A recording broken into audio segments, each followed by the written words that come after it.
ಆಹಾರ ತಯಾರು ಮಾಡ್ತೀವಲ್ಲ, ಅದು ಯಾವುದು? ಅಗ್ನಿಯ ಮುಖಾಂತರ. ಹಾಗೆ ಅಗ್ನಿ ಜಗತ್ತಿನ ಚರಾಚರಕ್ಕೆ, ಮನುಕುಲಕ್ಕೆ ಆದರ್ಶ, ಅವಶ್ಯಕ. ಅಗ್ನಿಯಿಂದ ಯಾವುದೂ ಇಲ್ಲ. ಧಾರ್ಮಿಕವನಾಗಿ ಅಗ್ನಿಗೆ ಭವಿಷ್ಯವನ್ನು ಕೊಡ್ತೀವಿ ಅಂತ ಹೇಳೋದು ಬಂದಾದರೆ ಅದನ್ನು ವಿರೋಧ ಮಾಡೋದು ಒಳ್ಳೆತನ ಅಲ್ಲ. ಯಾಕೆ ವಿರೋಧ ಹೇಳಿದ್ರೆ, ಅಗ್ನಿಯೇ ಆಧಾರ ನಮಗೆ. ಅನ್ನ ಮಾಡಲಿಕ್ಕೆ, ಚಹಾ ಕುಡಿಲಿಕ್ಕೆ, ಒಂದು ರೊಟ್ಟಿ ಮಾಡಿಕೊಳ್ಳಲಿಕ್ಕೆ ಏನು ತಿನ್ನೋಕೆ ಅಗ್ನಿ ಬೇಕು. ಅಗ್ನಿ ದೈವೋ ಭವ. ವೈಜ್ಞಾನಿಕೂ ಅಗ್ನಿ ನಮಗೆ ಬೇಕಾಗ್ತಾನೆ. ಆನಂತರ ಕಟ್ಟಿಗೆಗಳು, ಎಕ್ಕ, ಮಾವು, ಮುತ್ತುಗ ಇವೆಲ್ಲ ಬರ್ತವೆ. ಒಂದೊಂದು ಗಿಡದಲ್ಲಿ ಒಂದೊಂದು ಶಕ್ತಿ ಇರ್ತದೆ, ಒಂದೊಂದು ಫಲವನ್ನು ಕೊಡ್ತವೆ. ಕಾಡಿನಲ್ಲಿ ಋಷಿಗಳು ಆಶ್ರಮದಲ್ಲಿ ಯಜ್ಞವನ್ನು ಮಾಡ್ತಾಯಿದ್ರು, ಹೋಮವನ್ನು ಮಾಡ್ತಾಯಿದ್ರು. ಅಂದರೆ ಆ ಧೂಮದಿಂದ, ಆ ಹೊಗೆಯಿಂದ ಪರಿಸರ ಶುದ್ಧವಾಗ್ತಾ ಇತ್ತು. ಮತ್ತೊಂದು ಒಳ್ಳೆ ಮಳೆ ಬೆಳೆಗಳು ಬರ್ತಾಯಿತ್ತು. ಕ್ರೂರವಾದ ಪ್ರಾಣಿಗಳು, ಕಾಡಿನಾಗ ಯಾರು ಇರ್ತಾರೆ? ಕ್ರೂರವಾದ ಪ್ರಾಣಿಗಳಿರ್ತವೆ. ಆ ಪ್ರಾಣಿಗಳು ಸಹಿತ ಮನುಷ್ಯನನ್ನು ಹಿಂಸೆ ಮಾಡಲ್ಲ. ಈ ಯಜ್ಞ ಮಾಡೋದ್ರಿಂದ, ಹೋಮ ಮಾಡೋದ್ರಿಂದ, ಆ ಬಂದ ಧೂಮದಿಂದ ಮನಸ್ಸು ಪರಿವರ್ತನೆಯಾಗಿ ಶಾಂತ ಸ್ವಭಾವಕ್ಕೆ ಬರ್ತವೆ. ಆವಾಗ ಮನುಷ್ಯನೊಂದಿಗೆ ಅವು ಸ್ನೇಹಿಗಳಾಗ್ತವೆ. ಅನೇಕ ಕಥೆಗಳನ್ನು ಕೇಳಿದ್ದೀವಿ. ಸ್ವಾಮಿಗಳಿದ್ದರು, ಅಲ್ಲಿ ಹುಲಿ ಬರ್ತಾ ಇತ್ತು, ಸಿಂಹ ಬರ್ತಾ ಇತ್ತು, ಹುಲಿ ಮೇಲೆ ಸ್ವಾಮಿಗಳು ಹೋಗ್ತಾ ಇದ್ರು. ಅಂದರೆ ಯಜ್ಞ ಯಾಗಾದಿಗಳ ಫಲದಿಂದ ಬರುವಂಥ ಹೋಮಾದಿಗಳ ಧೂಮದಿಂದ ಅವು ಮನಃಶಾಂತಿ ಆಗ್ತಾ ಇತ್ತು, ಕ್ರೂರತ್ವವನ್ನು ಕಳ್ಕೊಳ್ತಾ ಇದ್ದು ಒಂದು ಚಿಂತನೆ ಇದೆ. ಆನಂತರ ರಾಜರು, ಮಹಾರಾಜಗಳು, ಇವತ್ತಿನ ರಾಜರಿಗೆ 10 ರೂಪಾಯಿ ಕೊಡೋ ಶಕ್ತಿ ಇಲ್ಲ ಸರ್ಕಾರದನ್ನು. ಆವತ್ತಿನ ರಾಜರುಗಳಿಗೆ ತಲೆಯನ್ನು ಕಡಿಸುವಷ್ಟ ಶಕ್ತಿ ಇತ್ತು. ಇದ್ದಲ್ಲೇ ಆದೇಶ ಕೊಡ್ತೆ ತಲೆ ಕಟ್ಟು ಮಾಡುತ್ತಿದ್ದ ಅವನು. ಅಂತಹ ಶಕ್ತಿ ಅವನಿಗಿತ್ತು, ಸಾರ್ವಭೌಮತ್ವವಿತ್ತು. ಅಂಥವ್ರು ಏನು ಮಾಡ್ತಾಯಿದ್ರು?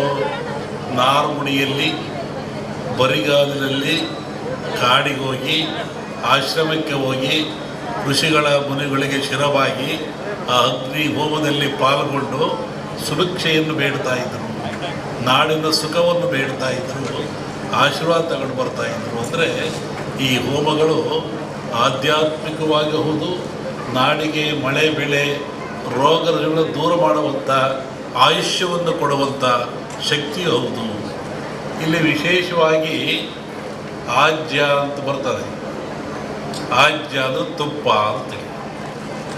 ನಾನು ಬೆಳಿಗ್ಗೆ ಆಗಲೇ ಹೇಳ್ತಾ ಇದ್ದೆ, ನಮ್ಮ ಹತ್ರ ಬಂದಾಗ ಯಾವುದನ್ನು ಆಜ್ಯ ಅಂತ ಕರಿತೀವಿ?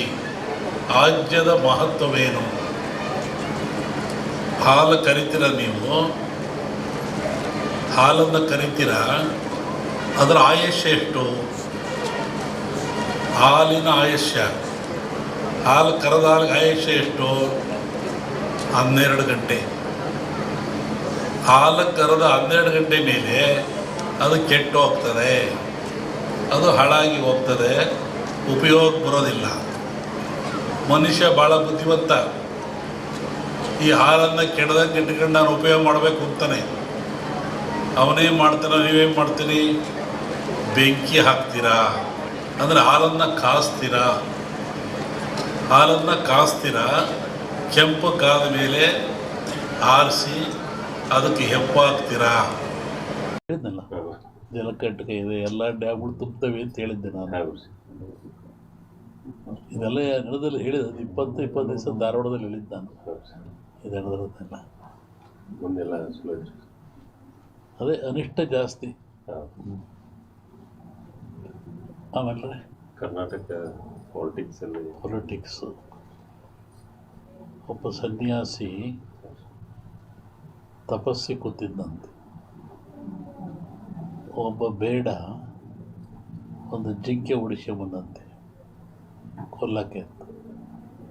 ಅವನ ಮುಂದೆ ಹೋಯ್ತಂಥದ್ದು ಜಿಂಕೆ. ಅವನು ಬೇಡ ಬಂದ,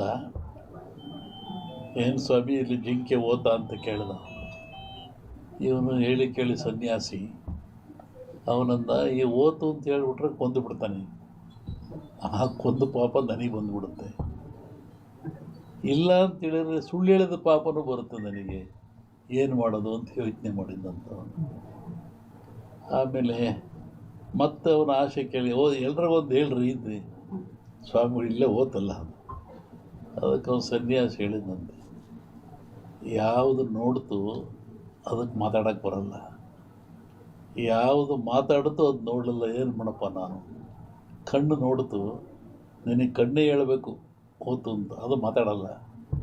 ಆದರೆ ನ್ಯಾಲಿಗೆ ಮಾತಾಡುತ್ತೆ, ಅದು ನೋಡಲಿಲ್ಲ, ನಾನೇನು ಮಾಡೋಣ ಅಂತ. ಹಂಗೆ ಈ ರಾಜಕಾರಣ ಹೇಳ್ಬೇಕಾದ್ರೆ ನಾವು ಹುಷಾರಾಗಿ ಹೇಳ್ಬೇಕಿದ್ರಲ್ಲಿ. ಇನ್ನೂ ಒಂದು ಹೇಳಿದ್ದು ನಾನು 20 ಹಿಂದೆ ಮಹಾಭಾರತ ಒಂದು ಸನ್ನಿವೇಶ ತಗೊಂಡು ವೀರನಾಗಿರ್ತಕ್ಕಂಥ ಅಭಿಮನ್ಯುವನ್ನು ಕರ್ಣ ಎಲ್ಲ ಸೇರಿ ಆ ಬಿಲ್ಲಿನ ದಾನವನ್ನು ಕಟ್ಟು ಮಾಡಿ ಅವನು ಮೋಸದಲ್ಲಿ ಕೊಲ್ತಾರೆ ಅಂತ.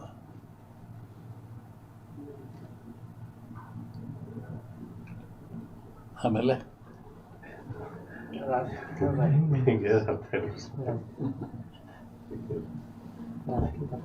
ಸಂಸತ್ನಲ್ಲಿ ಅದನ್ನ ಅಂದಾರಲ್ಲ, ರಾಹುಲ್ ಗಾಂಧಿ ಅದನ್ನ ಅಂದಾರಲ್ಲ ಸಂಸತ್ನಲ್ಲಿ. ರಾಷ್ಟ್ರ ರಾಜಕಾರಣದ ಬಗ್ಗೆ ಹೇಳೋದಾದ್ರೆ ಅಲ್ಲೂ ಮಹಾಭಾರತದಲ್ಲಿ